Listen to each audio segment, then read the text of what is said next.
6. The Amish bishop changed our family name in the church record. I learned why at 30. There is a ledger in the back room of every Amish church house I have ever known. It is not decorative, it is not ceremonial, it is simply a book, cloth-bound, usually dark green or brown, kept on a shelf beside the deacon's spare hymnals, and whatever correspondence the bishop hasn't yet answered. Most members never touch it. Most members never need to. Your name goes in when you are baptized. A line is drawn through it when you die or leave. In between, you simply live. I did not think about that ledger for most of my childhood. I had no reason to. My name was Sarah Mast. I was born in the spring. I was the second daughter of Eli and Ruth Mast, and that was the whole of my identity as far as I understood it. We lived outside a small community in central Pennsylvania. My father farmed, my mother kept the house. My older sister Miriam was married by the time she was 19. Everything was as it was supposed to be. I believed that completely. I believed it until the afternoon I turned 30 years old, and a woman I barely knew pressed a folded piece of paper into my hand during a funeral reception and said quietly and without looking at me, "Your grandmother wanted you to have this when you were old enough. I think you are old enough now." I did not open it immediately. I tucked it beneath my apron and helped carry dishes from the kitchen to the long tables in the yard, and I smiled at the people who wished me a quiet birthday alongside their condolences. And I did not let my hands shake until I was alone behind the barn with the paper unfolded in my lap. It was not a letter, it was a single line, copied in my grandmother's careful handwriting onto a piece of plain white paper. Our name in the record was Brenneman. Ask the bishop why it was changed to Mast before your father was baptized. I read it 3 times. Then I folded it, put it back beneath my apron, and went inside to finish serving supper. I did not ask the bishop anything that day. I was not ready. But something I had believed my entire life had just developed a crack so fine I could barely see it, and I already knew, without being able to explain how, that the crack went all the way through. I should explain what I understood about my family before that piece of paper reached me. My father, Eli, was a quiet man. Not cold, simply economical with words in the way men in our community tended to be. He worked, he prayed. He sat at the head of the table and spoke when something needed to be said, and at no other time. My mother, Ruth, was the one who told stories. Stories about her own childhood, about neighbors, about recipes that come from her mother's mother. She very rarely spoke about my father's side of the family. When I was small, I assumed that was simply because there was less to say. Parents had both died before I was born. He had no siblings that I knew of. He had come to our community from a district in Ohio when he was 17, had been baptized here, had met my mother within a year, and had never gone back. That was the story, that was all of it. As a child, I had asked once where my father's family was from in Ohio. He had said a county name without looking up from his work. I had asked once whether he had cousins, the way I had cousins on my mother's side. He had said he supposed there might be some, far off, and changed the subject. I had learned, the way children in closed communities learn most important things, through the texture of silence rather than the content of answers, and that this was a place I was not meant to press, so I did not press it. I accepted the silence the way I accepted the fact that we did not visit Ohio, that no letters came from there, that my father never once mentioned his own childhood, except in the vaguest terms. I built a reasonable explanation over the top of the absence, and I lived inside it comfortably for nearly 30 years. The reasonable explanation was this. My father had come from a troubled district. Perhaps there had been a falling out. Perhaps a family member had left the faith and the association had become painful. This happened. It was not uncommon. You did not drag grief from one community to another if you could help it. You arrived clean and you stayed clean and you were grateful. That explanation had served me perfectly until my grandmother's handwriting told me that my father's baptismal name had not been Mast at all. The woman who had handed me the paper was named Clara Yoder. She was in her late 60s, a widow, and had been a close friend of my father's mother, which meant she was one of the only living people who had known the Mast family before my father. Dee was born. I sought her out 3 days after the funeral, on the pretense of returning a dish she had brought to the reception. She met me at her door and looked at my face and said, "You read it." "I read it," I said. She stepped aside and let me in. She made coffee. She set 2 cups on the table and she sat across from me and she said, "I promised your grandmother I would not lie to you if you came asking. But I also promised her I would not tell you more than you were ready to hear. So you will have to ask me the right questions." I had thought about what to ask for 3 days, I said. Was my father's name really Brenneman before his baptism? His father's name was Brenneman, Clara said. Your grandfather, Jonas Brenneman. Then why is my father baptized as Eli Mast? Clara wrapped both hands around her coffee cup and was quiet for a moment. Because the bishop at the time decided it was better. Better for who? She looked at me steadily. That is the question you need to take to Bishop Graber, she said, not to me. I left her house with more confusion than I had arrived with, and a new question pressing hard against the one I'd come in with. The bishop at the time, she had said at the time, which meant not our current bishop, Amos Graber, who had led our district for 15 years, but the man before him. The man before him had been Bishop Levi Stoltzfus, who had died 8 years ago at 83 years old. Whatever he had decided, and whatever it had been better for, he had taken it with him, or so I thought.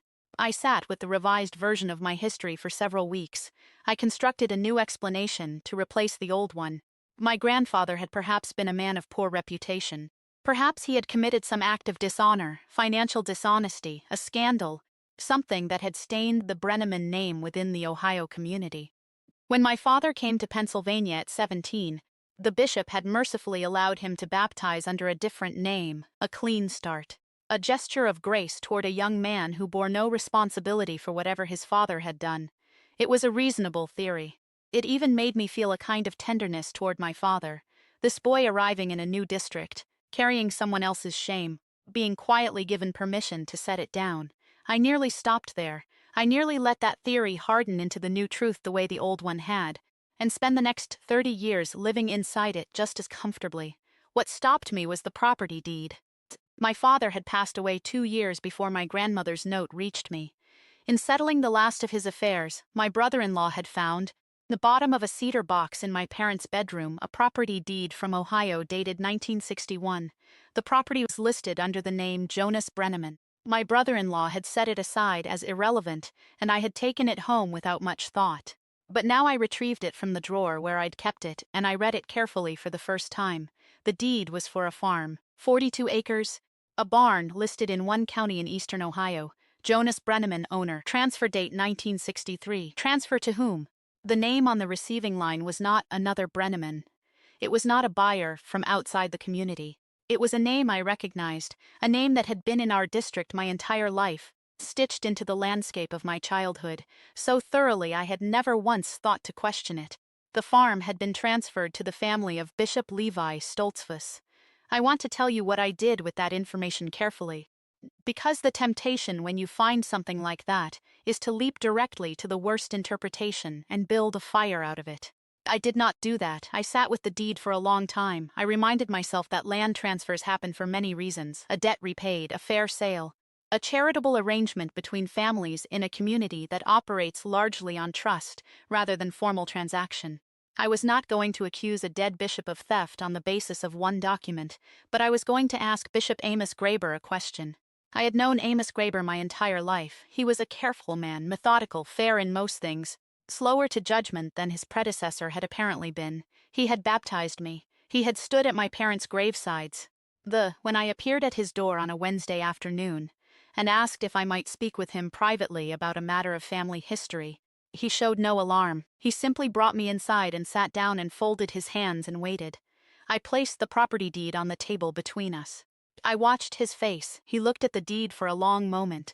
He did not look surprised. He looked, I thought, like a man who had been waiting for a particular knock on the door for a very long time and had finally heard it. You know what this is, I said.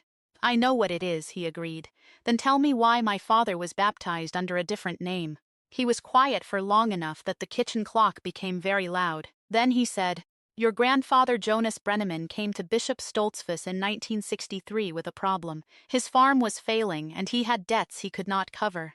He also had a son, your father Eli, who was then 3 years old, and a wife who was very ill. Jonas made an arrangement with Bishop Stoltzfus. The farm would transfer to the Stoltzfus family, in exchange for the bishop ensuring that Jonas's debts were cleared and that his son would be received into this district when the boy was old enough, without questions, without the Ohio history following him. I said, What Ohio history? Amos Graber pressed his lips together. Jonas Brenneman had been placed under a severe discipline in his home district. There were accusations, financial ones, involving several families. Whether they were fully deserved, I cannot say.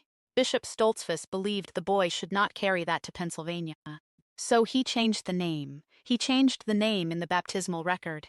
Your father came here at 17 as Eli Mast, Mast being your grandmother's maiden name, which was clean. He was baptized clean, he married clean. He never asked questions, and for many years no one offered answers. I looked at the deed between us. 42 acres, a house and a barn. The price of a new name and a quiet life. Did my father know? I asked. Not the full account. He knew his name had been changed as a mercy. He did not know about the land. Did my mother know? Your mother knew only what your father told her, which was very little. I sat with that for a moment. The clock continued. Outside I could hear a horse shifting its weight against a fence post. Why is it still changed? Said, my grandfather has been dead for decades. Whatever discipline he was under ended when he died. Why does my father's record still say Mast? Amos Graber met my eyes. Because by the time it might have been corrected, your father had built his life under that name. His children were born under it. His wife was recorded under it. Changing it would have required an explanation that no one wanted to give. No one wanted to give it, I repeated slowly. Or the Stoltzfus family did not want the land transfer examined. He did not answer that. He looked at the deed again and he did not answer. I drove home. I had left the community years before, I should say, which is perhaps why the door opened to me as it did. Why Clara felt she could hand me a folded paper without fear. Why Amos Graber spoke as plainly as he did. I was no longer inside the system that required silence. I was a woman who had grown up within it, who loved people still living inside it, but who had been outside its edges long enough to ask questions without consequence. On the drive home, I reconstructed everything I had believed. I had believed my father's silence was grief. It was, I now understood, something more complicated than grief.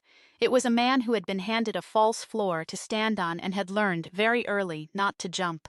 I had believed the absence of family history on my father's side was a wound too private to probe. It was, I now understood, a wound that had been deliberately packed with silence by men who had reasons of their own to keep it quiet. I had believed the name Mast was simply a name, unquestioned, permanent, the way all names feel when you grow up inside them.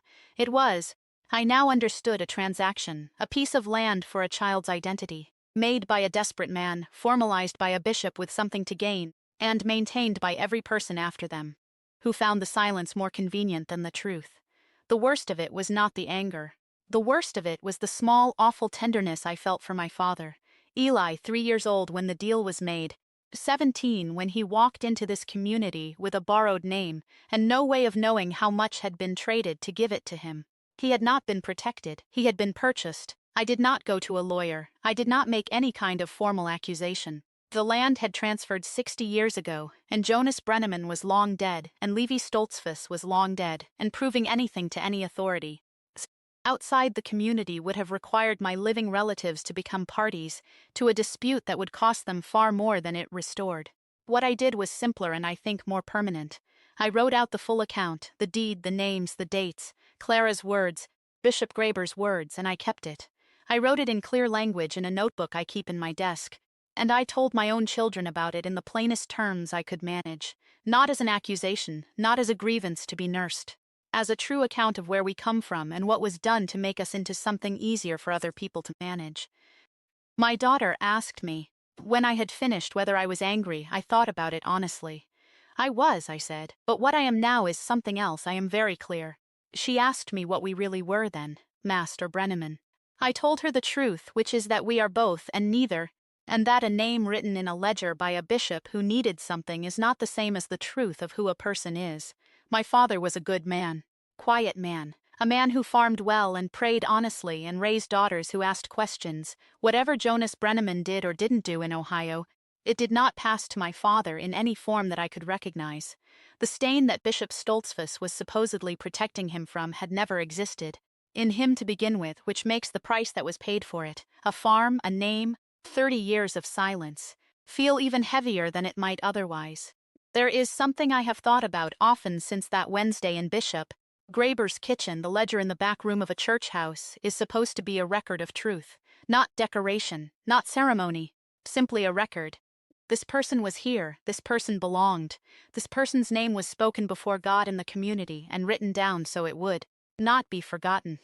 When Bishop Stoltzfus opened that ledger and wrote Eli Mast over what should have been Eli Brenneman, he was not being merciful.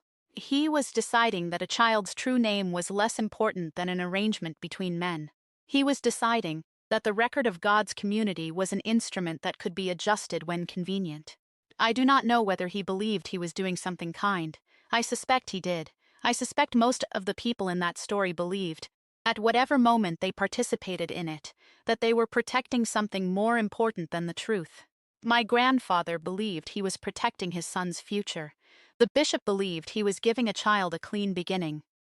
My father believed, as much as he believed anything about it, that the name he had been given was a grace he should not question.